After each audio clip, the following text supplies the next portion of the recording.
Good morning. It is Wednesday, October 17th in beautiful Burlington, Ontario, Canada.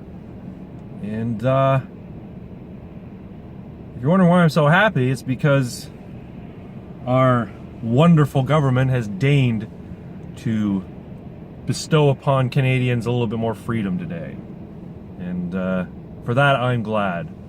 It is now legal in Canada to purchase marijuana and grow marijuana even in your home, in your backyard, if you will. But I don't really care about marijuana, I'll be honest. I'm not a user. I don't smoke marijuana, but I do like freedom, and I think that's a pretty cool thing to happen, that we've got a little bit more freedom. Of course, it's restrictive in nature, the way that our government does everything. There's got to be restrictions, but that's not why I wanted to make this video today. That's big news, of course, and I'll leave it to my friend Irving Twin and Kelly Day and Ben Tomlinson to talk about it, because I'm sure those fellow Canadian YouTubers will have something to say about it. What I want to talk about today is Elizabeth Warren's boner. I don't know what went on in her head that made her decide to make that campaign ad.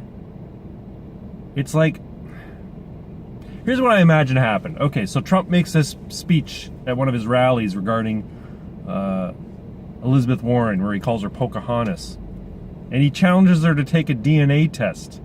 And if it turns out she's Indian, he'll donate $1 million to the charity of her choice in his name. So some aide or some journalist, I use the term loosely, came up and confronted Warren about it. And she must have said, hey, this is a perfect way for me to launch my 2020 campaign against Trump. I'll do a nice heartfelt video where you get to meet my family and understand that we're just decent people. And they'll wear sweaters, and they'll sit in a cozy house so people see that I'm normal and just like everybody else.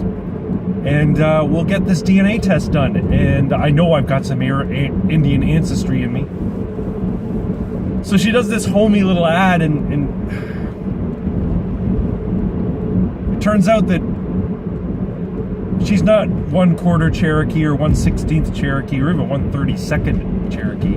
She may be anywhere from 1/64 Native American to 1/1024 Native American. So somebody way, way, way, way back in her ancestry may have gotten busy with a Native American. And here's the thing, they didn't even include like members of the Sioux Nation or Cherokee Nation or what have you. They used, what was it, Mexican, Honduran, and Costa Rican. So basically people from the Southern Americas and the Middle Americas or Central Americas. Anyway, and I guess it turns out that most Americans have more Native American genes than she does. She's actually less Native American than most other people. And of course this controversy came about because at some point she made the bonehead decision to say, oh yeah, I'm 1/4 Cherokee or 1/16 Cherokee, so you can list me in your syllabus or in your whatever, your alumni, as a person of color. And so her first mistake was agreeing to do that, never thinking would ever come back to bite her in the ass. Her second mistake was taking Trump's bait.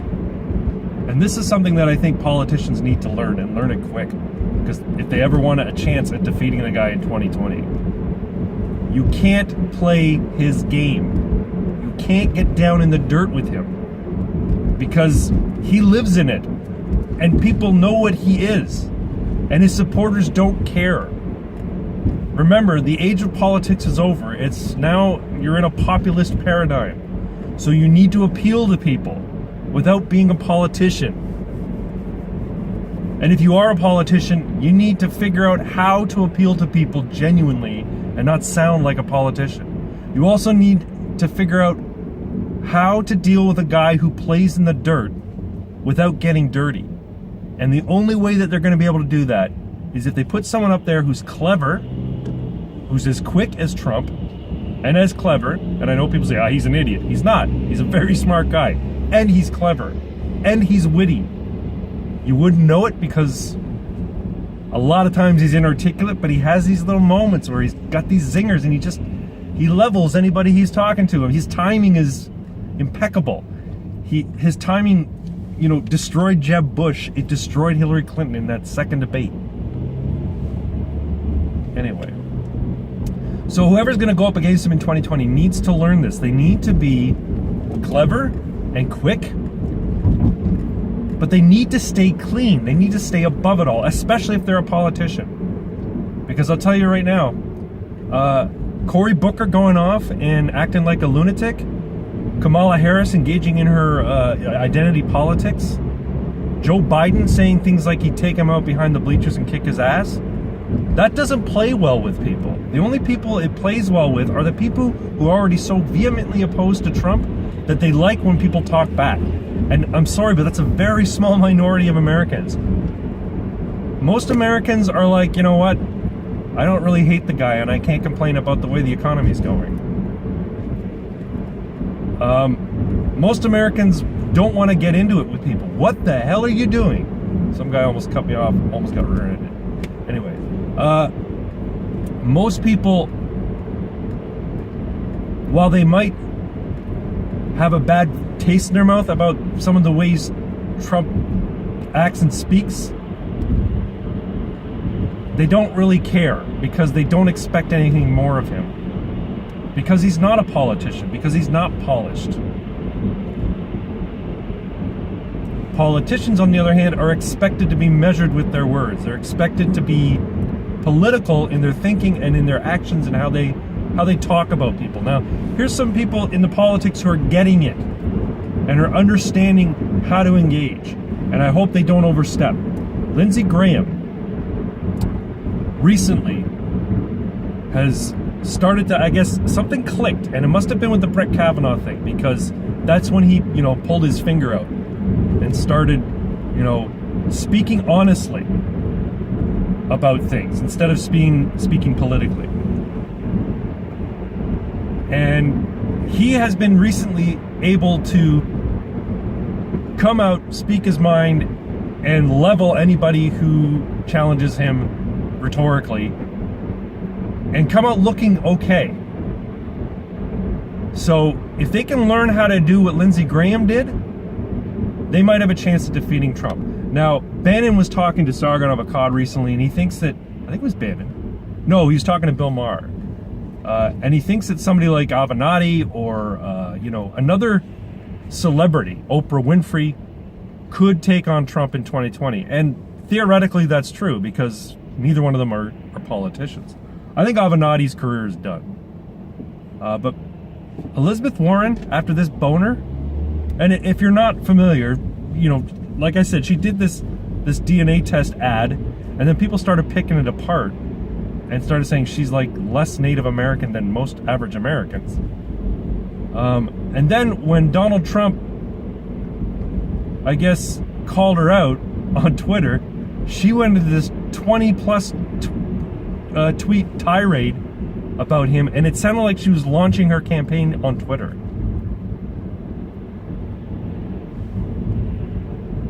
And it made her look unhinged. If you read some of the tweets, I haven't read them all, but if you read some of the tweets, they're a little bit out there. Now, my understanding is that the Democrat Party sort of bigwigs and organizers aren't very happy with her stunt.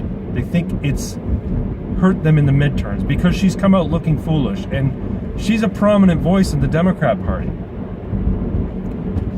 So, or a prominent figure, I guess. But so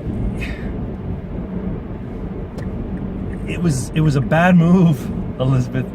First off, you took the bait. And then when Trump called you out after your ad released, you took the bait again, and you just made yourself look worse. It's too bad.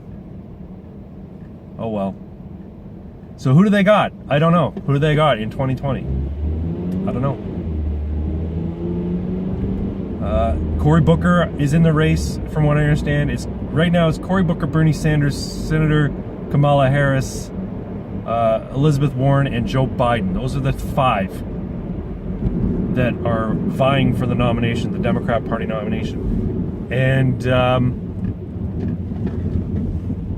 I don't know. I think it's going to be as ugly and as partisan and as vitriolic as Republican candidate nominations are. Maybe the Democrats are going to stop their practice of simply picking one long before the actual nomination process. Maybe they're actually going to have a full-on regular, proper nomination process. Who knows? Without super delegates and without, giving one candidate the questions beforehand. I'd like them to pin their hopes on Bernie Sanders, because I really would like to see a populist versus a populist. And a populist who now has a track record of success against a populist who all they've got is rhetoric and ideology. I don't know. We'll see what happens. I think Trump's going to win it again in 2020. So, bad on you, Elizabeth. Bonehead move, I tell you. Anyway, thanks very much for watching. Like and subscribe. I will see you all on the next video. I'm going to try and upload these to BitChute more frequently. BitChute's upload system is a little bit wonky. It doesn't quite work all the time for me. So, what else? Follow me on Minds and Gab and all that crap. And check out my friends Kelly Day, Ben Tomlinson, and Irving Twin, fellow Canadian YouTubers from across the map. They all have very pertinent and poignant things to say about modern day politics in Canada and elsewhere. So thanks very much, folks, and we'll talk to you later. Bye-bye.